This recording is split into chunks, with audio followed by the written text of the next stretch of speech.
50 मत का हमारे लक्ष्मण साहब भैया की तरफ से आ रहे हैं। कामना करते हैं कि भगवान इनके धन से भंडार भरे रहे, ऐसे सदा भक्तों पर अपनी कृपा बनाए रखें।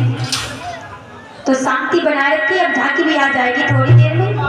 तो भैया वो चोर जो था कहाँ पहुंचा? भोले बाबा के मंदिर में।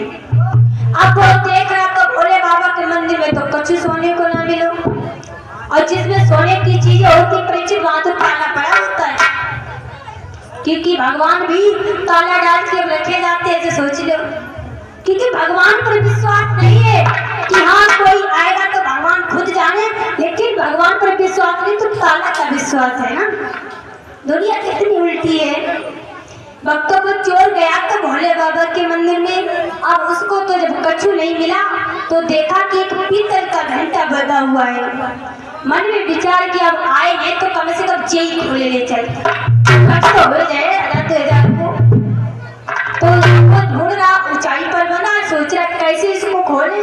काफी देर हो गया सोचते सोचते तो भोले बाबा की शिवलिंग पर ही चढ़ गया, घंटा को खोलने लगा। अब भोले बाबा तो भैया प्रकट हो गए, प्रसन्न हो गए। बोले बारे भक्त मिला तो मुझे आज ऐसा भक्त मिला जो खुद का खुद चढ़ गया। तो भक्त आते लोटे से जल हमारे पर चढ़ा जाते और ऊपर से ठंडवा जाते, लेकिन भक्त आया तो ऐसा आया कि जो खुद का स्वयं चढ़ गया। बोले बारी भक्त मैं तेरी भक्ति से बड़ा प्रसन्न हूँ, तू मांगे क्या मांगना चाहता है? अब तो चोर एकदम चकरा गया कि अब तो चोरी कर दिया है, भोले बाबा हमसे कैसे प्रकट हो जाएंगे। तो बोले नहीं बेटा तू मांग ले, तू क्या मांगना चाहता है? तो कहा कि प्रभु अगर हमें देना चाहते हो तो थोड़ा सा मुझे समय दो, मैं अपने घर से पूछ के आऊं। बोले हाँ जाओ बिल्कुल। अब भैया क्या हुआ, वो व्यक्ति अपने घर गया अपनी माँ के पास। तो माँ से कही कि माँ मुझसे भोले बाबा प्रसन्न है, कह रहे कि वरदान मांग लो, जो वरदान मांगना चाहते हो बताओ क्या मांगे। तो भैया उसकी माँ नेत्रहीन थी क्योंकि उसे कम दिखाई देने लगा था। तो माँ ने कहा कि बेटा अगर बाबा वरदान दे रहे हैं तो कहना मेरी माँ की आंखें सही हो जाए, ठीक हो जाए, दिखने लगे।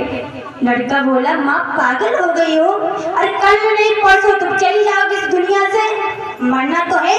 अरे ऐसी कोई चीज मांगो, सोना चाहती जो जिंदगी भर बैठ के तो खाए। माँ की बात को टाल दिया, वहां से गया पत्नी के पास।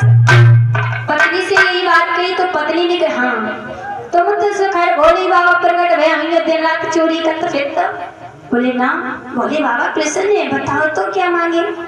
बोले कि तो अगर प्रसन्न है तो ऐसा है कि हर की कोई संतान नहीं हुई, ऐसा करो उससे कहना मेरे घर में तो संतान हो जाए। बोले संतान छोड़ो कोई अच्छी चीज बताओ, मैं सोने चांदी का हीरा मोती मांगो।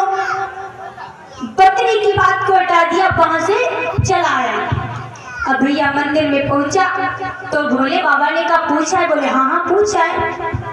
बोले दो की वरदान? बोले हाँ, लेकिन वचन एक ही मांगना कि वरदान एक ही देंगे। बोले हाँ एक ही देंगे हम। अब बार बार के दोगे? बोले हाँ देंगे। तो कहा सुनो भोले बाबा तैयार हो जाओ देने के लिए। अब बड़ा होशियार था चोर, बोला कि वचन अगर तैयार है तो उठाओ हाथ। बोले हाँ मैं तटस्थ नहीं दूंगी जो मांगोगे। बोला कि मेरी माँ और अपने नाती को सोने की थाली में भोजन करते हुए देखे। वारे वाह भोले बाबा के सारे भक्त तूने हमें फिर भी फांस लिया। धन्य तुझे, तेरे पास कहाँ से इतना ज्ञान आया, जबकि एक ही वरदान में भक्त तीनों वचन मांग लिए। उसने कहा मेरी माँ अपने नाती को सोने की थाली में भोजन करते हुए देखे। तीनों वचन मांग लिए, क्यों? क्योंकि अगर माँ की नेत्र नहीं होगी तो कैसे देखेगी, और बेटा जो उसका नहीं होगा तो नाती को कहां से देखेगी। उसने सोने की थाली भी मांग ली। भक्त तो बड़ा होशियार था, इसलिए कहते पता नहीं भक्त से भगवान कब खुश हो जाए, किस सब पर भगवान रिझ जाए।